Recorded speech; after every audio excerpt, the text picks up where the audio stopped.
Hello, good morning. My name is Ed. I'm from CCT. I'm a student. Bale, may konting akong question sa'yo. What is your name po? My name is Ken Lawrence Khalid from Tibix Lang, Cavite, and I'm 19 years old from student ng ISAT Dasmariñas. Bale, how long ka na dito po sa company?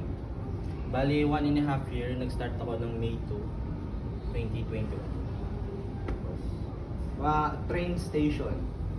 Meron akong train station na customer area and kitchen area, which is lobby, ground initiator, kitchens na grills,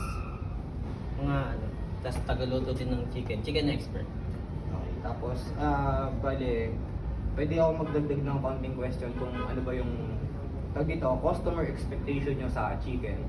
Yung bago nilang di ba ang kina-cloud is yung bigger chicken.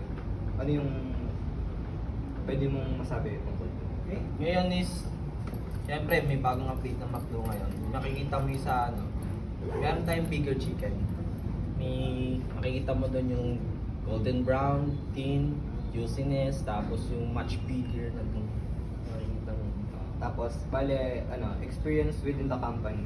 Experience mo sa company, sa mga crewmates mo, tapos sa manager. Paano ang experience? Kumbaga, okay pa siya sa'yo or hindi? Okay naman. Okay naman yung industry ng okay sa environment natin kasi yung iba naman kasi mga batchmate, mga generation din natin kaya nakakasabay din tayo sa floor ng duty. Tapos yung lahat tayo dun okay naman.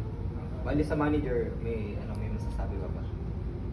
Wala, okay naman sila kasi lahat naman sila marunong din makisama sa mga crew, naiintindihan niya din mga kada situational ng crew, ganun.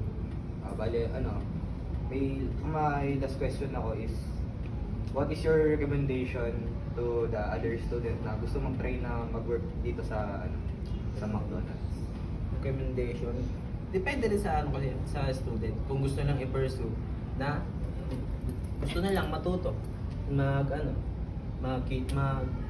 restaurant or fast food kahit anong